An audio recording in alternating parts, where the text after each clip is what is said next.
T-minus 3, 2, 1,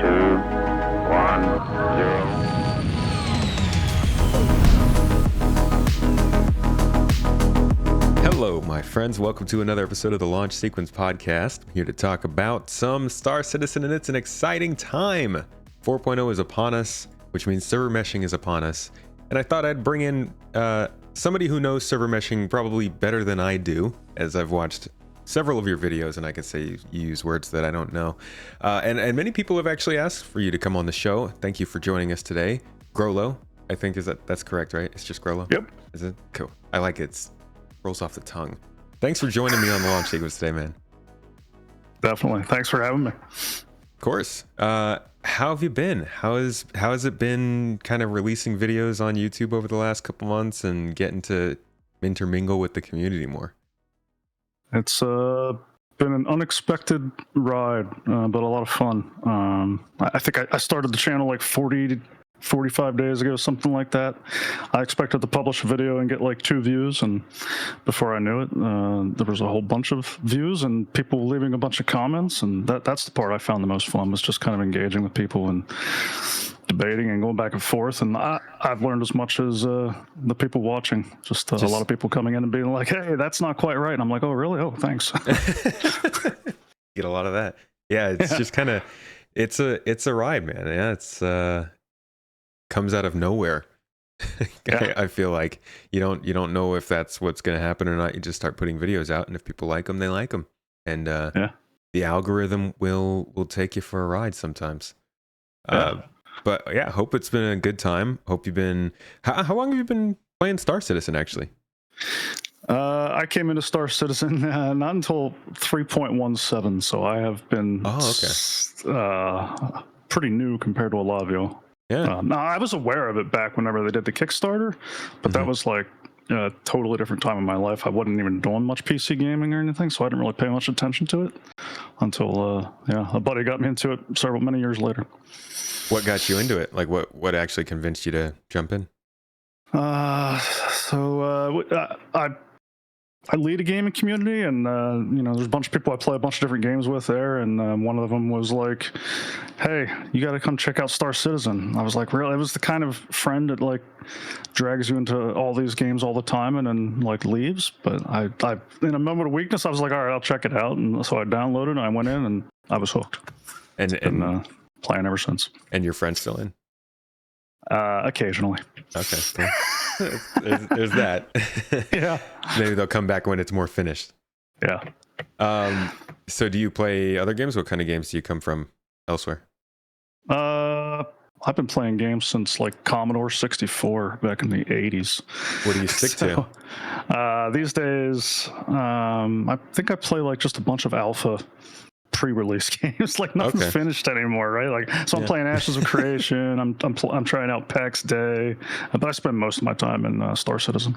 Okay, I do hear those names. It's there's like this weird conglomerate of games that kind of have this circle of people coming from them. They're all sort of like finished but not finished games that are doing weird things. PAX Day, Ashes of Creation, Star Citizen, Escape from Tarkov. It's like this fun genre of games that people seem to switch in between. What would you say it is that drags you to all of those? Is it just kind of their more innovative nature? I like MMOs. I've been playing MMOs for since Ultimate Online was the first MMO I played. And so ever since, I've just been bitten by the MMO bug. I like the social aspect to MMOs.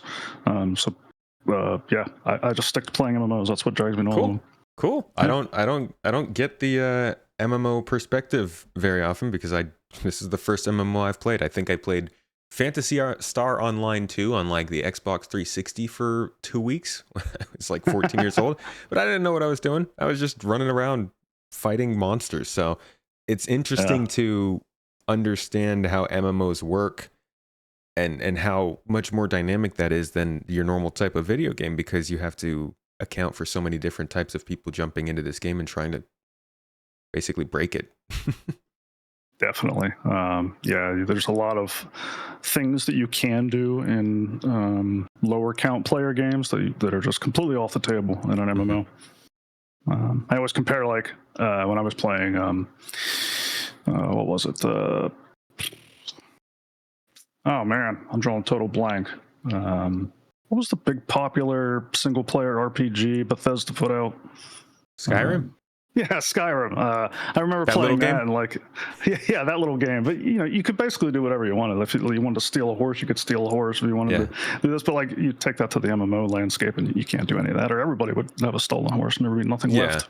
Yeah. Which is kind of what people want to see from Star Citizen. Like, just let us do everything everywhere and see what happens. Yeah. Well, speaking of broken things, have you gotten a chance to play any of the 4.0 experimental runs over the last, it's been a little while now considering Evocati as well, but maybe just over the last PTU last week or so? I've just dipped my toes in very recently. I tend to be more of an observer and watcher, and I jump in whenever I think the experience might be in a pretty good spot. I try to avoid most of the pain associated with Star Citizen. Ah, man, that's People a ask good me all way the to time, live. like, how can you be so optimistic? And I'm like, well, I don't play when it's on fire. But yeah, a lot of people in the community do, and I've been like listening to their reports, and it sounded like things were in pretty rough shape there for a while, but I've just noticed Yep. a very sharp uptick in sentiment over just the past like 48 hours with some of the most recent patches. And a lot of people coming in being like, oh my gosh, the server FPS is like pegged at 30. So I'm like, all right, let me see. So I jumped in last night for the first time. I was poking around on it. The way you talk about it, I just imagine like you have like a little whiteboard like this over here. It's got all the people's names on it. You're just writing down, okay, 4 out of 5 happiness. Yeah, exactly. Erase this one. We got the 3 out of 5 happiness here. Like it's headed up, but just taking the stats Yeah, down. I got like these charts and graphs. Yeah, exactly. Yeah. Well, I do feel like that's kind of how it is. Obviously, well, you can probably speak to this better than I can, but the servers get worse over time is something that we can all feel happen. So I take that into account with the fact that when I'm jumping into these newer patches over today or yesterday, they're new. So they're going to feel good. But compared to the also new servers I was playing on last week on the PTU, it feels a lot better right now. Yeah. Yeah. That's good to hear. I was going to ask you because I mean, obviously you play this stuff a lot more than I do in the experimental stages, and Hey man, I don't get to see you're that. doing it right. You're doing it the smart way, okay? You get to just watch and wait until it gets better. But yeah, That's encouraging though. It feels better. There's still some very obvious problems, but it's like they're Star Citizen problems. So on one side, I'm kind of like, okay, it's Star Citizen stuff, sure. That's gonna happen, and they need to get that stuff figured out. But then there's like also the rabid Star Citizen fanboy side of my head over here that's banging on the walls, and he's like, no, but it's server meshing, it's Jesus Tech, fix everything, it should be good.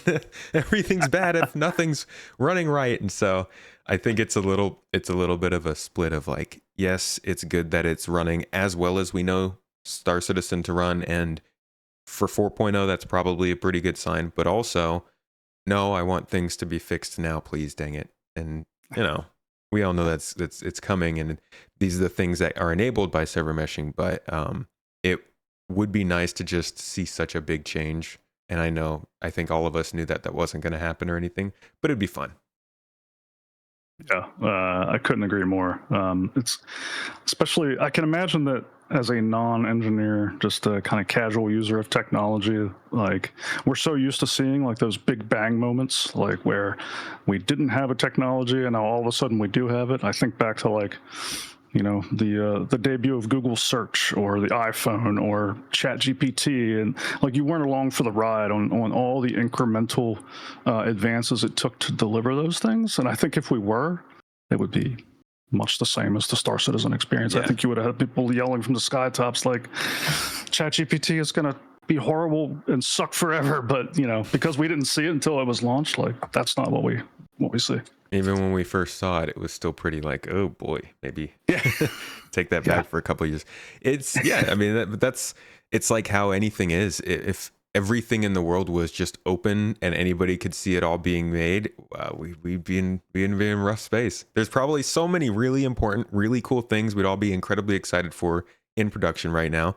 Plenty of people who are currently listening to this podcast are probably working on cool things that they want to talk about. You probably are also working on things you'd like to talk about, but most of the time it's held behind closed doors because if people could see, they'd go crazy. And we do that a little bit in Star Citizen Land.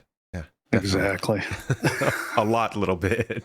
Yeah, little bit. I also think that it would help some things. Like, I hate to drag it up. I don't do this to disparage the name because I personally am a big fan of Bethesda. But if Starfield was an open development, or I don't even have to do that. We can take a game that people it's almost unanimously disparaged. If Concord was in development, open development for the entire time that it was moving forward, it wouldn't have launched for 2 weeks and then closed and lost Sony hundreds of millions of dollars. And so there's definitely something to be said about being a little bit more open about what you're doing and accepting of changing based on what the people who are funding your game are saying. Yeah, I couldn't agree more. I think it would benefit a lot. Yeah, just like anything, there's a lot of pros and a lot of cons to the model. That's true. That is very true.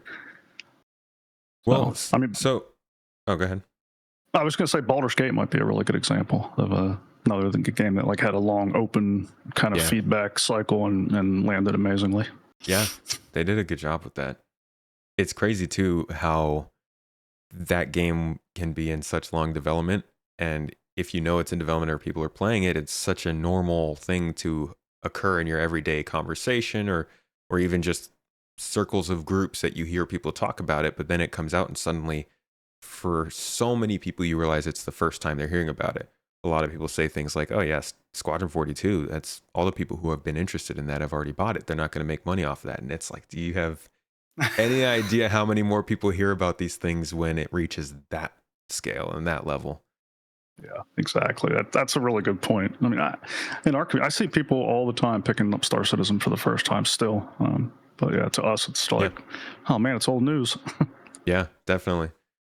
So going back to server meshing and 4.0 and what we've seen so far, we'll talk about server meshing as it is, but from what you have been watching of the people playing it and just in general, the way it's been going on the PTU, how are you feeling about what you've seen? Not surprised, I would say, maybe like how I feel. Like I'm not seeing anything that's like, oh wow, like in either direction. Like, okay, I wasn't expecting like something that would like blow me away. Like holy cow, the game's super playable all of a sudden. I think if anything, like with the introduction of a new technology like this, you're more at risk of things going in reverse. And I guess maybe I'm more surprised that we haven't seen more of that. Things in general seem to be kind of on par or maybe slightly better, and I think that's a good surprise. Yeah, it's like what I was saying earlier. Like, don't be bummed about the same, because I think a lot of people, the top catchphrase right now in the lead up to this update is, "We don't want another 318." In your opinion, in your opinion, for I don't know if this falls into your your category of networking, but given 318 was so focused on this sort of the tracking of items and database structure, as opposed to this being more about the networking and servers and whatnot, could you even, would that even kind of same problem be able to happen? It certainly could. Like, I don't know exactly how, because I'm not like on the back, like, with the guys that are like pulling the wires and plugging them in over here and all that stuff. But anytime you're doing like a large scale change like this, I mean, almost anything can go wrong. I've been involved in large rollouts of changes, and it never ceases to amaze me all the innovative ways things can break. So yes, it could definitely happen. Yeah. I hate hearing that. Sorry. I hope it doesn't, but I do think that the amount of people who would jump on 4.0 PTU to play and maybe like stress test their numbers is more than the people who would jump on 318. So hoping they're getting the stress testing they need for when they push it live, it doesn't just kill us all for several weeks in December and January.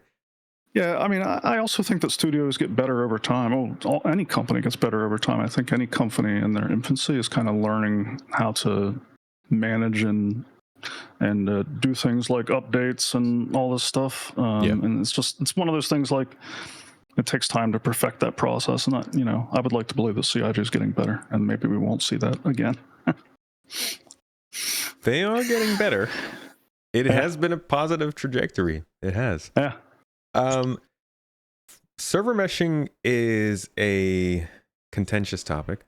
It gets a lot of different reactions from different people. I personally have a friend who is like, dude, I haven't heard anything about this. What is this? Did CIG invent this? People don't know much about server meshing in general. It does exist and is used in other games, though. You probably know about some other games designs, sort of how they do their own problems when it comes to server meshing, how they handle the load, the players, the way they communicate with the game. I've seen in your video you talk about Pax Day and Ashes of Creation and Eve, and I'm wondering if you could lay out here quickly kind of the difference between their structures and how they do things differently so that we can get more context on what Star Citizen is doing that is unique. Yeah. And just to make it clear, I'm not a game expert or like game. I've never worked in the gaming industry, so this is really from my experience in just kind of working on back-end systems at scale for a lot of other industries. And I also want to make it clear that I am not a game developer. Yeah, I just feel the need to say it anyway. I think like what we're seeing with the evolution of server meshing is like consistent with what we're seeing like across tech in general with how companies are trying to harness more and more computers and clusters of computers to tackle ever more challenging problems, right? Like, how can we take a fleet of servers and throw them at this problem and solve the problem better than we could with one or two servers? So you're kind of seeing that everywhere. And if you look at the architecture of older video games like World of Warcraft or EverQuest or whatever, like they were some of the first MMOs that I'm aware of that would put multiple servers to use in providing like an online gaming world for players. If you go back older than those games, you're really looking at like single server worlds that would host like the entire thing. But what they did was they would take like the world and they would chop it up into zones, and then they would have each server running one of those zones, right? Like if you were in World of Warcraft and you were in the Barrens, like that would be a server, and then you would move up to like Ashenvale and that would be a server. I'm not familiar with all the games and all the geographies, so I can't talk to that extent of all of them, but they would do Sure. a lot of things to like hide the fact that they didn't have server meshing. So like whenever you would transfer from the Baron server to the Ashenvale server, they would make narrow corridors with which you could pass from one server to the other. Things like render distance were very short, so you couldn't actually see that you were disappearing when you went across the server line. Mm-hmm. They did all kinds of creative things to get you to not realize that. And what these newer games are trying to do is they're trying to put a fleet of servers into play dynamically, even in such a way that players are not aware of this division at all, right? So like you can apply 10 servers to an online gaming environment and nobody knows that there's 10 servers there. I can move between them. I can do whatever. That's really the big change. Right. So the ultimate goal here of any incarnation of this technology is just to increase the amount of entities, or increase the amount of powers, we'll call them, that can handle a number of entities. Instead of one server handling 100, you want to. Yeah, I think you can boil it down even further and say the ultimate goal of things like server meshing is increasing fidelity. Because if you went back, like say Star Citizen was a giant game of asteroids, and we were all just like these little blips on the screen, and we were firing like little pea bullets at each other. Yeah. Like the server could host like tens of thousands of us on one machine if that was the level of fidelity. But when you crank up the level of fidelity, and we want an entire actual spaceship rendered, and we want to be able to walk around in it, and we want to land on a planet and get out and hear the crunch of the sand under our boot and pull out a multi-tool and start mining, like the fidelity has increased a staggering amount, and Right. you just the server has to do so much more that you need So a fleet to keep up. that's key. So that's end goal, right? That's Star Citizen is super high fidelity. That is a challenging aspect of making it work with server meshing. What's happened before that? Like, have we seen a game that's done server meshing already, that's in mass market, that people are already playing, or is this still considered newer technology? I think it's still pretty new. I'm not aware of any game that has pulled off true server meshing. All the ones that I'm aware of have used zoning techniques or things of that nature. I'm not aware of anywhere like the server moves with you, Okay. which is the end goal here. But you, how about you? Are you? I mean, think of any. I know there were some projects. So like Spatial OS was a project that was going for a while, and they had that game Scavengers. I'm not sure if that ever actually released or not, but it did not last very long. And we've talked a little bit back and forth in our messages about some of the things, but I don't know anything that has released with it. But man, the amount of comments that I've seen from people saying like, hey, you know, this game did that, and WoW did this many years ago, and I'm like, dude, I've been researching this stuff and following it for years, so I'm impressed by what they're telling me it does. I could totally understand if another company has done that before. That doesn't really affect me whether they're first or not.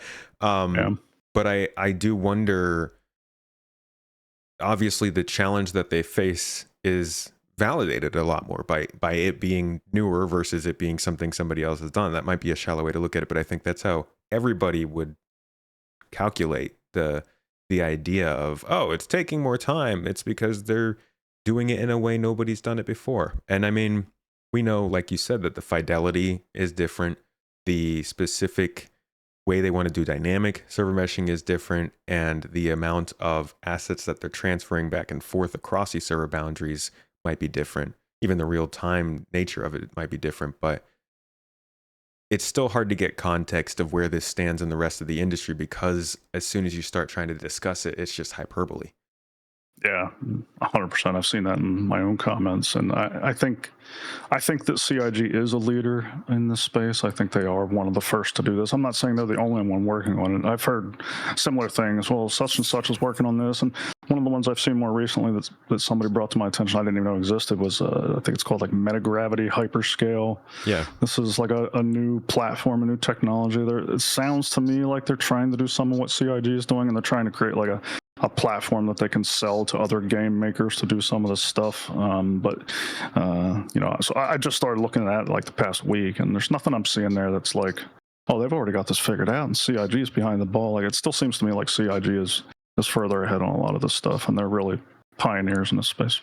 Do you think it is coincidence that all these companies are starting to hit this major milestone at the same time? Did something trigger all of them to start working on it around the same time? That's a good question, and one I've heard.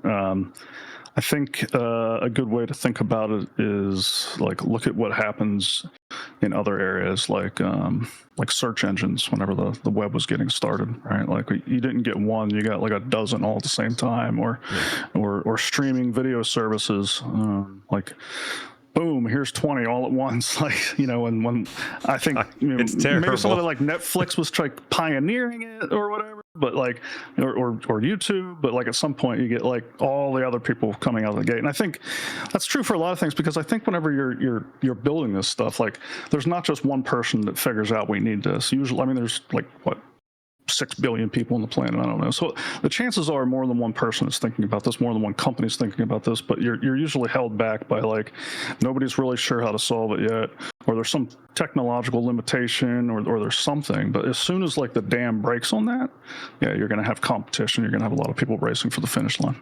I think it might have been called money. Was the dam this time?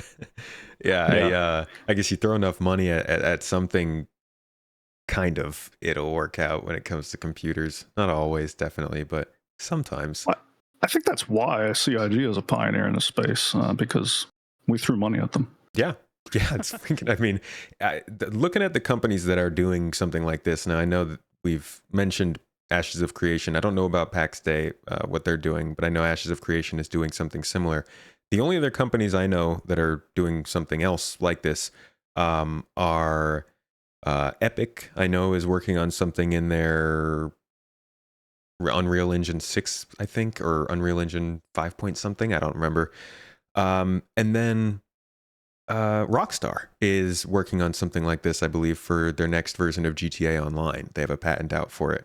So the companies that seem to be taking on the challenge of doing this are not, they're very big companies. They have a lot of money. They have a lot of resources and devs. So CIG is actually kind of, it seems a bit the underdog here, but I do want to hear if you have anything to say about it. The model that Ashes of Creation uses, because I've gotten a lot of questions on that. I haven't been able to tell the community about how they might differ, but I think people would appreciate hearing that from you. Yeah, for sure. They're both innovating on server meshing in different ways. Ashes of Creation is taking a approach where like each game server is its own independent entity running its own simulated environment with its own state, and they're communicating with each other when they have to. So if a player gets near a boundary of an area that the server's responsible for governing, it'll start to communicate to the server the player's headed to and say, hey, there's a player coming your way, here's some information about them. That's how they're doing it. Star Citizen has taken an approach where the game servers are all floating on top of a global state layer. So the state is actually like a global blob of information that any game server can really pull information from. So you don't have to worry about this coordination between game servers, like figuring out when to send that information between each other. Any game server can reach into that blob and pull the information out that they need at any time. So that's really fundamentally how they differ. I see. Okay. I forget what the other part of the question was. No, that was basically it. I mean, I was like, wow, I thought this was going to take a long time to explain that. So go get a drink or something. No, okay, so that pretty solidly lines it up. So you play both games. How would you say it's going in either one? Well, Ashes is not going any better than Star Citizen is. If you get near a boundary in Ashes right now, you still see people disappear in front of you as they cross that boundary. It's clear that they still have a lot of work to do, because I know their eventual plan is that's invisible. Like you don't see that. Like as players cross boundaries, you see the player continue down the road in front of you. But yeah, they're obviously not there yet. I was standing on the boundaries waiting for it to happen. I'm like, oh, I want to see this. And some people would run past me and boop, they just vanish. I'm like, oh. Okay. Just like the old days. Yeah, just like the old days. But I'm excited to see how it evolves. I have not been on a boundary in Alpha 4.0 for Star Citizen yet, but I've seen videos and people are saying, hey, look, it works. So I can't wait to see it. Yeah, I actually, now that I think of it, I've not thought to find a boundary. There's this such a large space, you know, like I'm not really interested in, like, I want to see the new stuff, you know, that the invisible boundary out there in space somewhere, but I would be interested in seeing how it looks. I heard there for a while, like there was a bug or something where you'd be like in quantum through space and you would hit a boundary and the next server would think that you ran out of gas or something. So it would just stop you. So that was like an easy way of finding them. Yeah. And that, now that I think of it, that did happen to me a couple of times this last week. That was a big problem during the previews back in like September, October. That did happen to me this past week and I could have used that opportunity, but too busy having fun. For those who have been joining us on the streams this last week, oh man, it's been good times, man. I've been enjoying 4.0. I don't know how much you've been watching, but even just being on the server, it's just really cool after all this time to open that little menu and see that I'm playing alongside 499 other people in the same instance. Like finally, after starting at what, 25 I think it was at first, and then it was 50 but after 3.0, and then it took a while, but it got up to 100 just in the last couple of years, and now we're up to 500, which is good. It's good progress. I mean, obviously we got a long ways to go, but seeing that and seeing the game run, because there are just 80 of those people on my server and we're fighting NPCs and they're running for cover, and I'm hearing their wild lines and their conversations, and they're reacting to gunfire and flanking us in combat. And I'm like, this is almost a real game experience. It's pretty nice.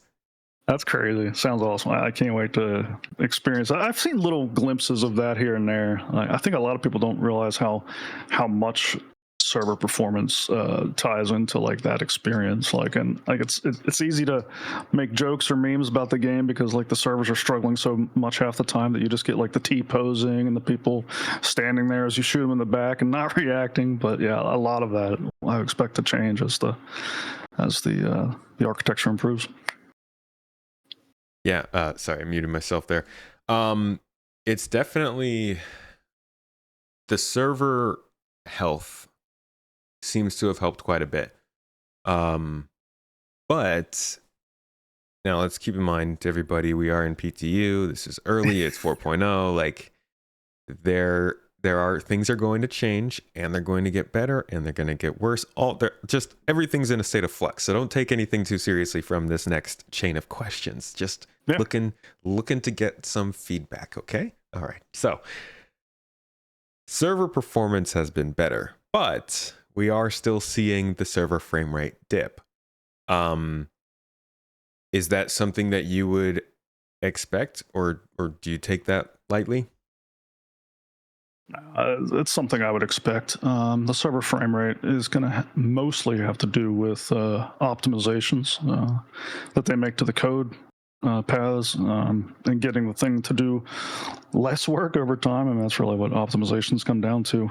And anybody who's been in software engineering knows that one of the cardinal sins of the profession is premature optimization, where like early in the process of creating something, you begin optimizing right out the gate.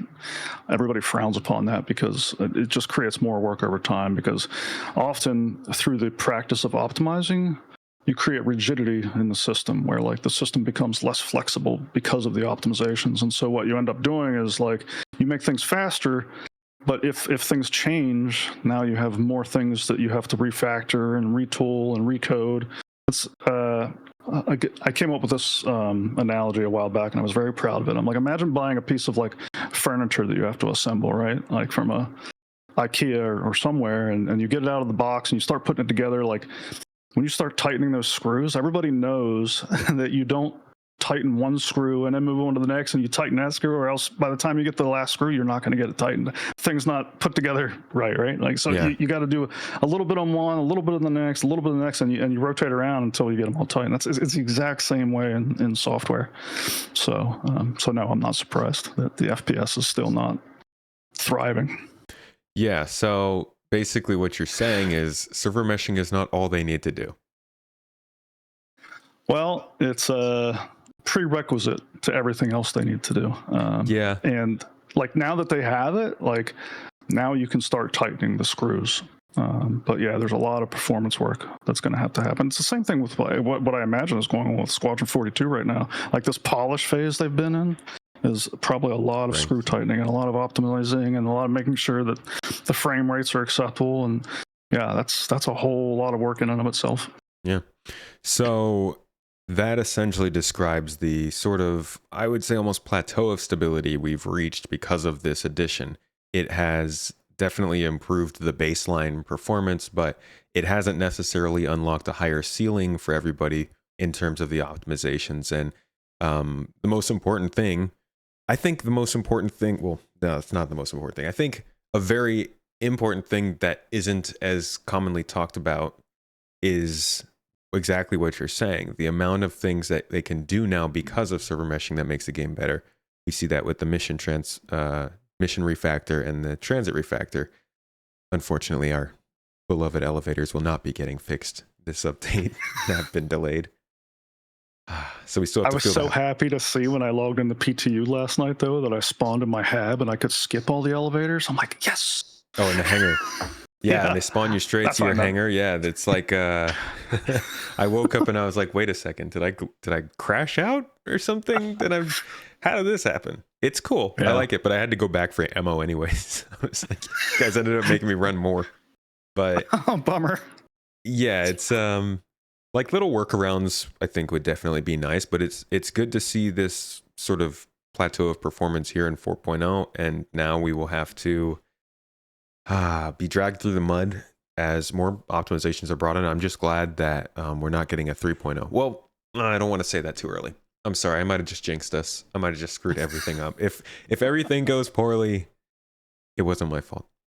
But I think the way you are describing it is really good, though. They're raising the floor right now. They haven't raised the ceiling yet. yeah, Hopefully, we I don't get hope that's squished. right. Hope that I'm gonna coin that, put it on a shirt. The 3.0 update was really bad. It was really, really bad. It was just like this too. It actually almost to the day, folks. It might also, they might hit the anniversary. Let me see. No, they're gonna hit probably 3 days before 3.0 went out. 3.0 went live 2017, December 23rd. And it was absolutely horrid up until about November 1st of the next year. So Oof. I would say like if they can just do what they're doing right now with 4.0 going live, then I'm going to be quite happy that it hasn't burned down. That's where I am. Yeah, I wasn't here for that pain. That sounds eventful.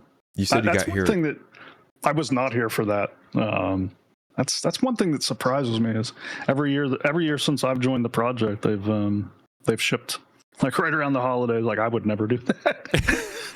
I like to enjoy my holidays. That's what everybody says, man. Every single person is like, what? You guys are launching the biggest patch you've ever released right before Christmas. Okay. All right. Yeah. But yeah, no, it's like tradition. And I think a couple years they've done a good job of releasing like maybe a week or two before and then hot patching right before Christmas. So at least there's a little bit of a fix there. But this year they're pushing it up to the wire. Yeah, my fingers are crossed, just like yours. I Good did luck, get bit by everybody. the 318 release. That was like right around Christmas time too, right? Because I remember Yeah. after 318, I couldn't log into the game for like 6 months. I'm Yeah. like, wow, So I'm playing different stuff. this is also very similar to 3.18, which was scheduled to come out in December. It did not. They released the open PTU just like they did just now with 4.0 today. Well, I guess a few days ago for those listening in on this. And then they went on break. And PTU ran okay with 318. I don't know how much context you have of that release. The PTU ran quite well. So they had problems initially, they figured them out, and then 318 ran from December until April. I think early April of that year. And it was pretty good. Obviously, there was a lot of things they were figuring out because it took a while for them to go from PTU to live, but it was pretty good at the end of the time.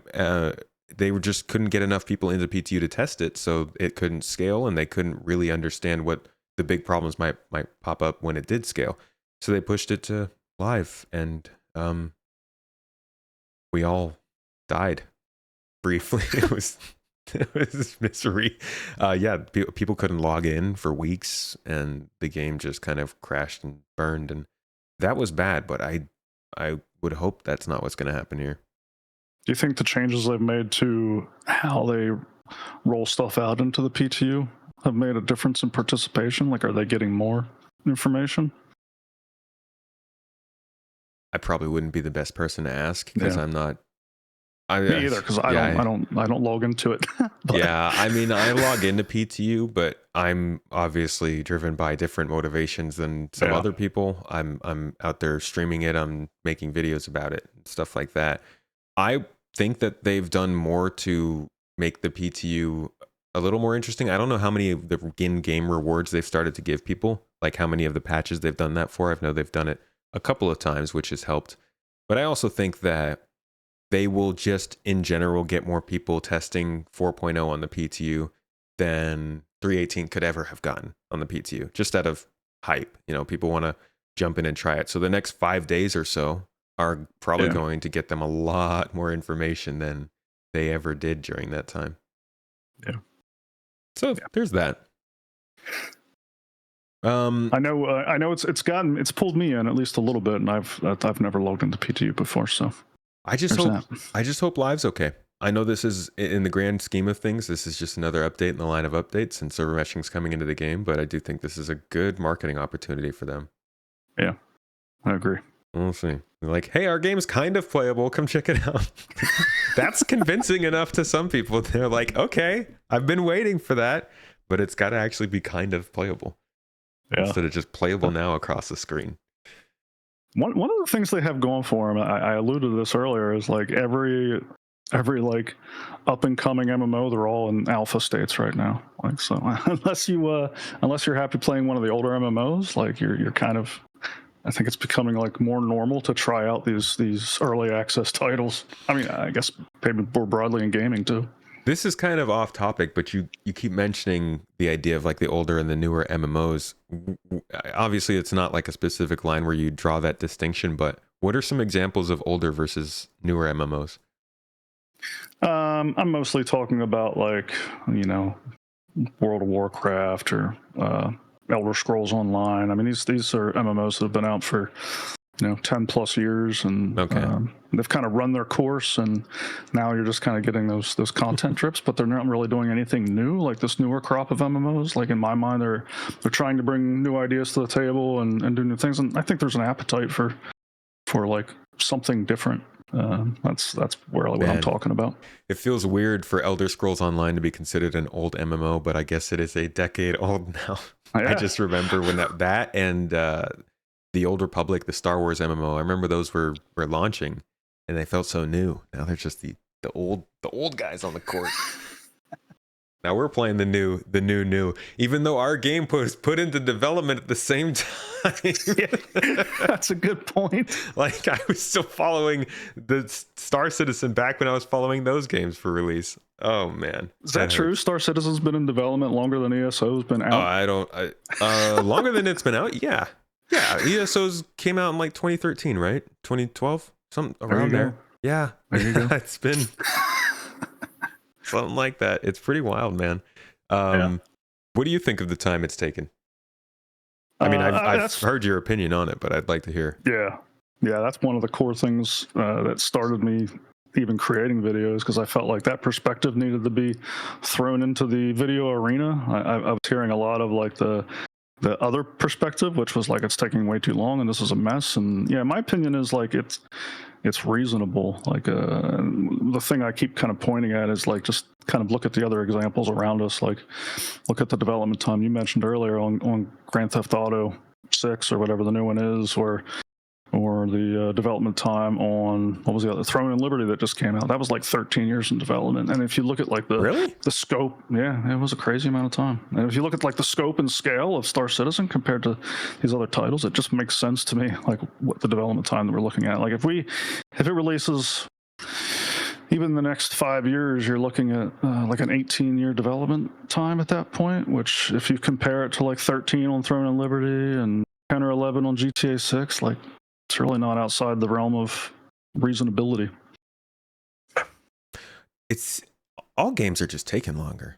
It's kind of wild that we have pushed technology further. I mean, the game engines that they're using now could I can't even describe how different it must be for the game developers now versus the tools they were using 40, 30 years ago. Like they can create such incredible things that use technology so much more efficiently with much higher fidelity. And it seems like it's highly democratized, yet games are taking longer and longer and longer to make. Even indie games, even like the smaller projects, you seem taking longer and longer. And it's like the tools getting better is not making that process more efficient. The expectations are skyrocketing so quickly that times are getting longer. And people will look at games like GTA 6 and be like, oh, it's taking 10 years. Well, that's an anomaly. It's only an anomaly because it started 10 years ago. There are so many projects that are probably starting right now that are 10 plus year projects that we won't know about for another 10 plus years until somebody is like, oh, this project took 10 plus years, and we find out about it. And it's like everything in this industry is just taking longer because expectations have gotten so high. And then on the other side of things, investors' expectations for returns have gotten so high. I think you're hitting the nail on the head. I 100% agree. After everybody else has walked by the nail and hit it, it's like old news. Please make games more efficient again. It would be great if we could still see really, really great AA games. And I think we are kind of seeing that still. I would say a game, I think that just won Game of the Year, Astrobot, feels like it kind of has that like double A energy, but it's still not super common.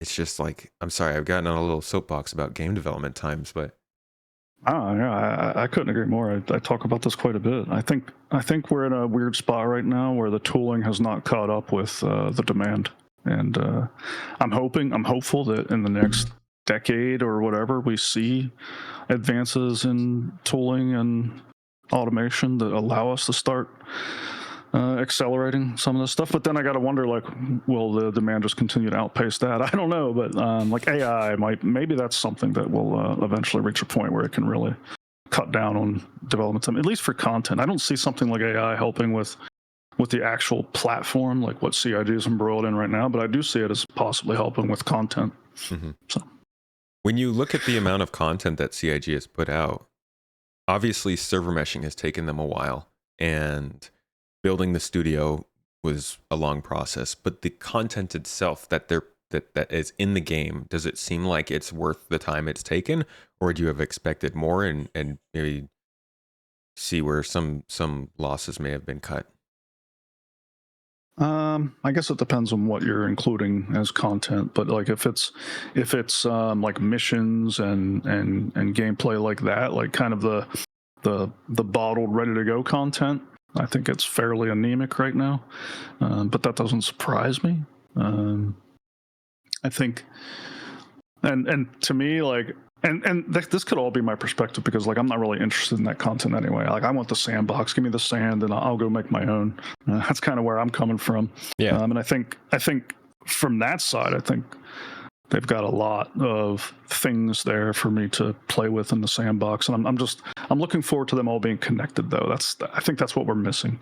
But I don't think we'll see that anytime super soon. You mean connected? Although, I don't know. You mean like you're doing something in mining and that's affecting somebody else doing cargo hauling? Yeah, exactly. I guess the thing for me is base building, which I don't know if that's in the 2025. It sounded like maybe we're getting something on that in 2025. I think that'll be some connective glue there. Yeah, it sounded like a maybe. But they definitely, if there's one thing they did not do at CitizenCon this year, it was give dates. Yeah. Even after that, they just released their last Inside Star Citizen of the year, and the big thing that they were asking, or the big thing they usually do, is review the past year. It's kind of a tradition at the last Inside Star Citizen, but they didn't even touch it this year. And I don't know if that's a conscious decision, but seems like it. Yeah, I felt like we got some clues just from like because didn't they commit to like you're going to see these ships, like they showed us some silhouettes of ships and said these are the ships that we plan on releasing in 2025, and they said they were the ships they plan on working on. Oh, so they didn't even commit to they didn't want to commit to releasing those, just working on them. So they're the only thing we got anywhere near specific on, like you said, was 12 to 18 months on base building, and I believe on the monster hunting, which was the big sandworm. Gotcha. So yeah, I mean, it's possible we get base building next year, but I agree with you. We still have some time to go before the game gets connected and really starts to feel like you're in a thriving universe. I mean, we still don't have NPCs flying spaceships around, and I think that would help a lot.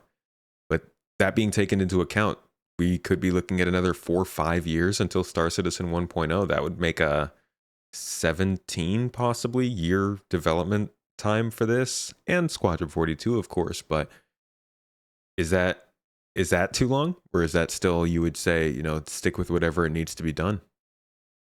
Yeah, I ran a poll a little while ago asking about this exact thing, and trying to give the context of like, let's just look at the most recent MMO that launched, and I keep bringing up Throne of Liberty only because that's the most recent MMO I know. And if that took 13 years to deliver that, would you be willing to wait 4 more for something like Star Citizen? Honestly, my answer is always going to be, if I can play it, I don't really mind that much. Like if it's getting better, and there's no magical line at which it hits some bar of quality and I'm like, okay, I'll play it now. Just keep improving it as I'm playing it. So I'm okay with what they're doing. I wish it was sooner, but yeah, I'd be okay. Yeah. I wish it was sooner too, but I don't see a way of it being faster or sooner. I'm interested to see what GTA 6 does with GTA 6 Online. I keep hearing that it might be more ambitious than GTA 5 Online. I think that'll be interesting. If they're playing around with server meshing, I'm interested to see how they apply it. Yeah, definitely. Yeah, it'll just be interesting for the development time conversation. Like, what were they able to achieve in 11 years, and how does that compare to CIG's looking to do? But CIG also pays the open development tax, which Rockstar is not paying. Like, if CIG could have pulled the curtain down and hid everything they were doing for the entire time, I think they would have been further along than they are now. But they also wouldn't be anywhere because they wouldn't have money. So that's that's like just another one of the, it's like so many parts of the equation that equals why it took so long. And definitely letting us play the game while they made it slowed them down a ton. I mean, look at what they had to do this last year. Yeah, sure, maybe their flight model would have been bad, but it still would have been released by now. Yeah, exactly. And say what you will, a lot of games succeed with bad parts of the game, as long as the other parts can kind of prop it up. So it's possible they could have done something better, but I do think that allowing people to test your game throughout development is kind of priceless. We're unpaid testers. We're paying them to be testers. What better is that? That's probably the best of all. When it comes to what's going on with server meshing right now and all of the testing going on, what would you want to hear? Like, what kind of communication do you want to see from CIG regarding everything that they're doing with server meshing? Oh man, good question. I mean, the engineer in me just wants to ask a bunch of technical questions. Like, what I would love to know more about the technology that sits under the technology that they're talking about. Like, they do a good job telling us about all the things they're creating and why those things are being created and what they do and kind of the bottlenecks they're hitting. Like, I've loved the recent ISCs and such that they've done where they talked about like the layers of problems as they were kind of digging through them. I thought that was great. I would love to see more content like that. But I would also love to hear like what technology are they using to build those things. Like I guarantee they're using the same stuff that I'm using at another company to do different things, right? So as someone who is familiar with those technologies, I would love to hear about how they're using them, how they're performing, like what problems are they causing. I don't know that we'll ever get that kind of communication, but I would love it. Yeah, that's I really hope that we at least get a Spectrum post. I know they're out from video production for the rest of the year, but I would really hope that we would at least get like a Spectrum post or something from Benoit. He seems to love to talk about it when they're testing it. His communication, like you said, throughout the tests were great. So I would love to see them say something as they go live to 4.0. Do you think that instead of an update on server meshing from the tech and development side of the production, we will instead get a marketing focused letter from the chairman that talks about the fun things that we will be seeing in the future? Yeah, I mean, I wouldn't be surprised. The 4.0 launch seems like a really good time for a letter from the chairman. I guess I'd be surprised if we didn't see something like that. Yeah.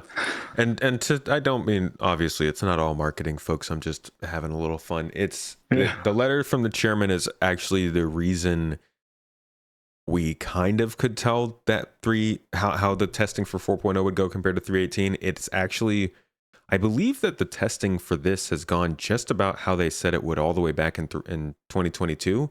It just was offset by 2 years. So they were still able to get it to start hitting like PTU level kind of testing towards October.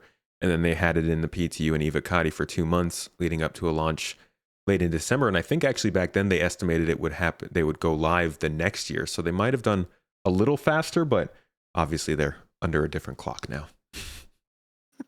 But yeah, the letters from the chairman can be interesting and useful. I don't know how often they come out. Like I said, I've only been here since 3.17. They used to be during every funding milestone.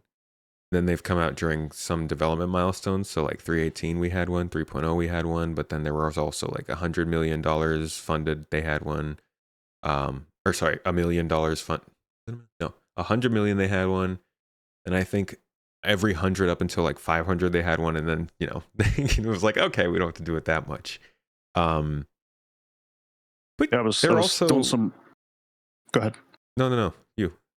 I was just going to say, I was doing some digging for one of the recent videos I put out and just doing some research, and I came across the 2022 letter from the chairman, which I hadn't read before.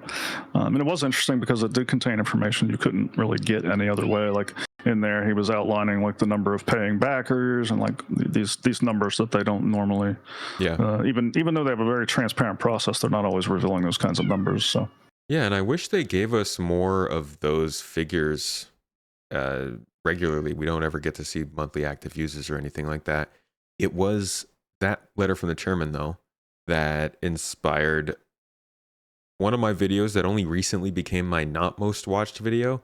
And it's really sad because that video was my most watched videos for years, and it was covering 4.0. And 4.0 didn't come out for years after that, so it just sat at the top of my profile showing this like spectacle video about a 4.0 update coming 6 months later, 2 years ago. I'm like, please, people, please watch other videos. Get that out of here. That's awesome, though. But yeah, that's the letters from the chairman. I think they've gotten a little bit better over time, but they've definitely they have some hype that you should be wary to follow. Yeah. I'm sure it gets reviewed by marketing for that kind of impact as well. Mm-hmm. So, yep.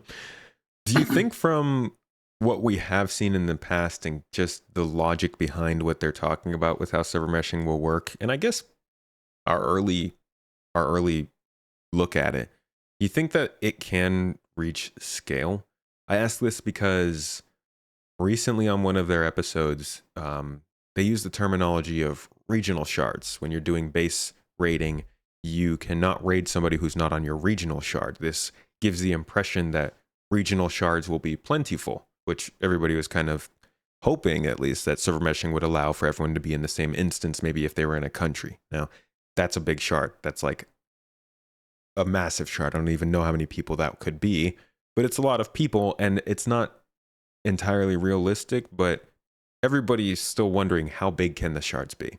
And I think it would be interesting to hear from somebody who has some insight into the technology. What is realistic given what they're targeting?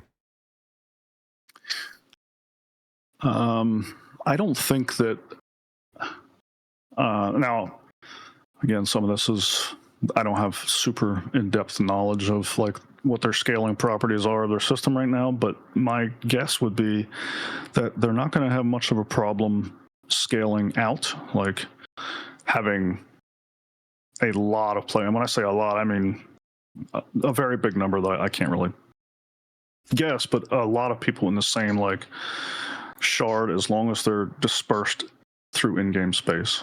Mm-hmm. Star Citizen 1.0 is only 5 systems, but that is still a lot of space in game. And I think if you had, I don't know, 100,000 or 1 million players in that universe and they were all kind of evenly dispersed, I think the system would probably be able to do that. I think the challenge is whenever people congregate, trying to bring people together is the challenge. And I think that's where sharding is going to almost have to come into play. Like I'm not aware of any technology today that would like scale infinitely, like as far as like bringing people into close quarters and sharing all that information across all those players. I think that hyperscale thing we were talking about earlier, they keep the word causality, but that really is what it is. Anytime you have a lot of objects or people close to each other and they're all capable of impacting one another, so that like that's a whole lot of information that has to go back and forth. That's where things start to fall down. And so I think if I was CIG and I was looking at this and I was like, well, if you have 2 very large organizations and there's a base there on this planet and we run the risk of this org declaring war on this org and they march 1,000 people to the other base and that other base has 1,000 people ready to defend, like, oh my gosh, what do we do? Like, it's just going to be too big. We're never going to be able to scale to that point. I think sharding is the answer, unfortunately. How much do you think that... I'm hoping that it's like dynamic sharding. This is something PAX Day is doing for what it's worth. Like they have a plan, much like Ashes, where like you have tiles on the map, right? And for each square tile on the map, you have a server dedicated to that spot. And whenever they detect too many people moving into a single tile, they're just going to shard that tile. So the rest of the universe, or the rest of the world, in their case, is still one giant shared shard, but just that tile is now layered. I'm hoping that it's something like that, and it sounds like it could be. Well, if we have the problem of how spaced out everybody is, which is the problem we're seeing currently in the PTU, is like everything's good till you get a bunch of people in one spot.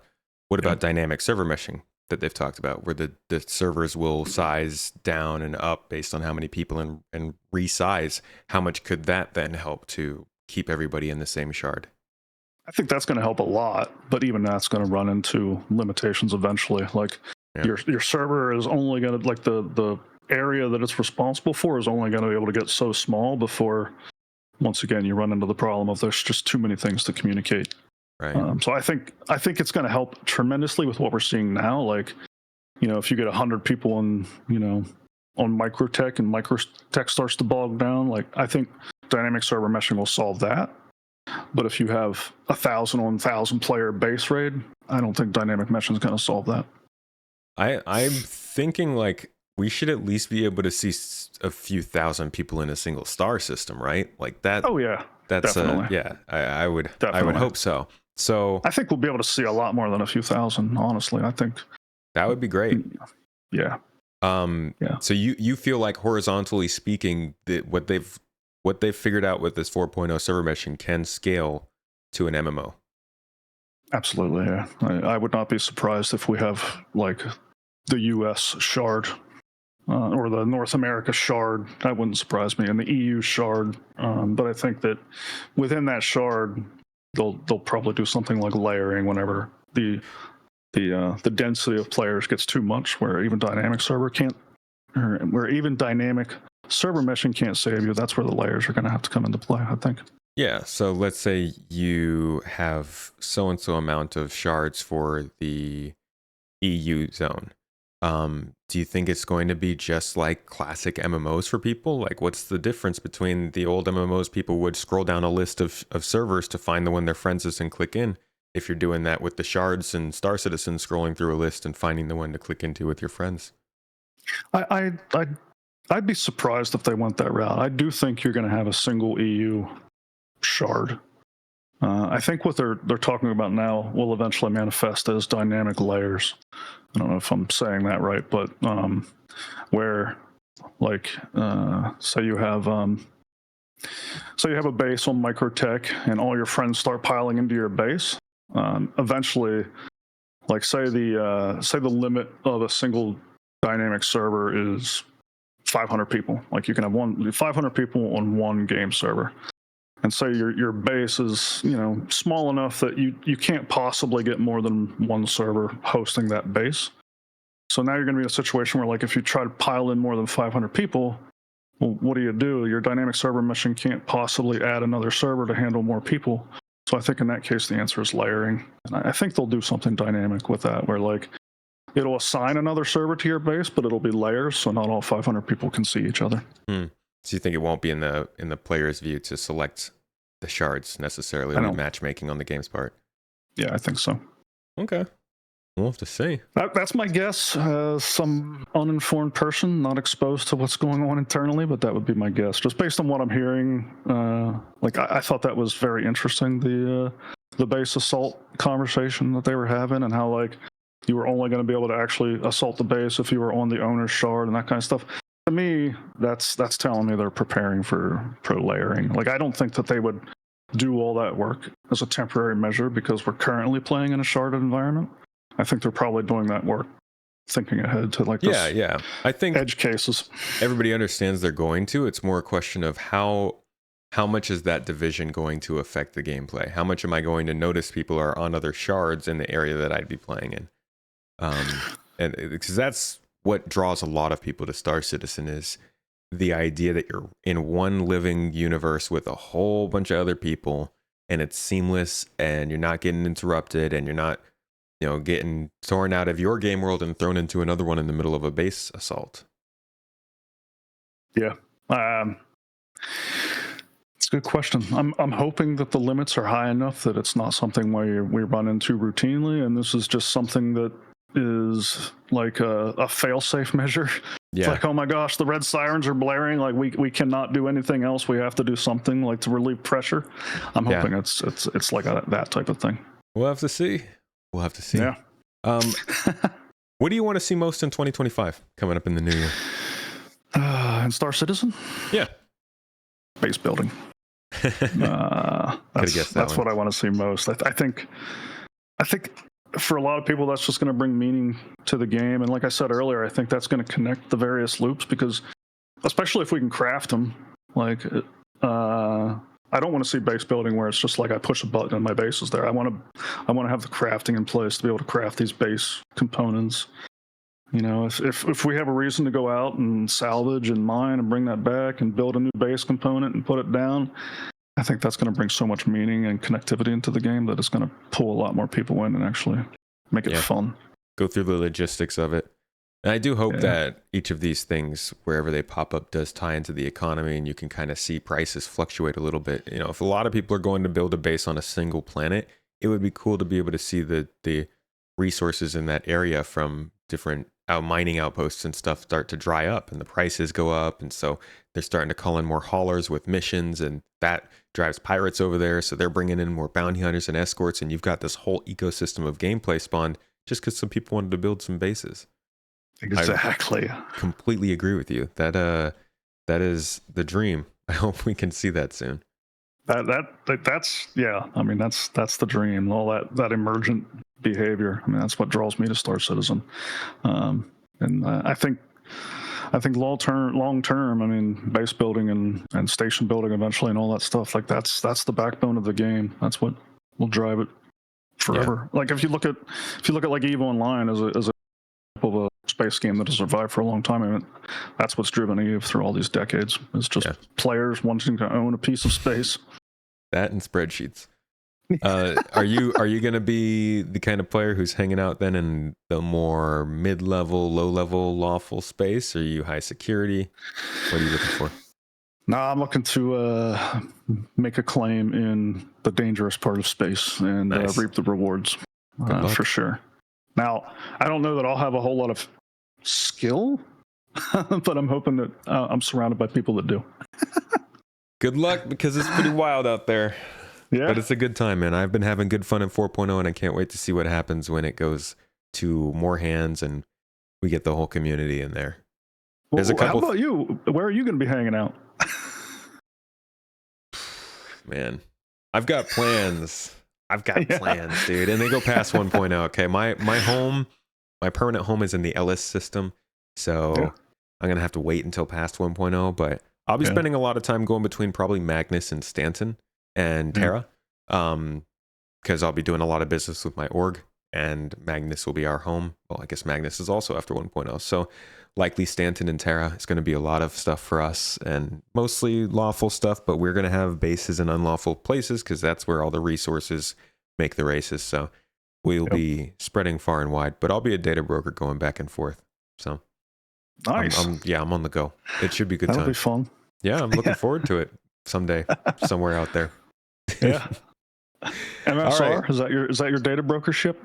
It was, but you know, I'm waiting to see what else they introduce to that category of the game because the MSR is a little bit bigger than I wanted, just a little bit. Yeah. So we'll see. But I do like Crusader. I'm sticking with Crusader. I'm a big Crusader guy. Nice. Who's your favorite? Misk. Okay. Like the Star Lancer? I like the Star Lancer. I'm looking forward to the TAC more than the freighter version. But Misk in general, I just love the design language of bulbous. Yeah. Bulbous and chrome. I love industrial and like.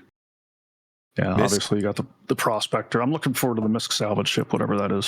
Misk interiors are like Misk and Argo interiors feel like what I would expect any construction crane today to feel like on the interior if it was a space age device. So I think they do a great job. Yeah, 100%. Cool. All right, man. Well, thank you so much for joining me for this talk about server meshing. I hope that it treats us all kindly, especially over the next few months before our next update, because it's going to be a long holiday break if it doesn't. Any last wishes or anything else you wanted to mention before we signed off today? No, just really appreciate you having me on the show. It was a pleasure to be here. This whole journey and YouTube has been a ton of fun. So I'm looking forward to doing more of it in 2025. Of course. Happy to help introduce you to more eyes and more folks. This guy's got a lot of good information. Oh, wrong way. This guy over here. He's got a lot of good info. Look at the cameras over here. He's got a lot of good information on server meshing and technology and stuff. I brought him on because my brain is fried from server meshing. I can't anymore. I'm sorry. I've given my all. Go to his channel. Where can they find it? What's the name? It's Grolo-AF.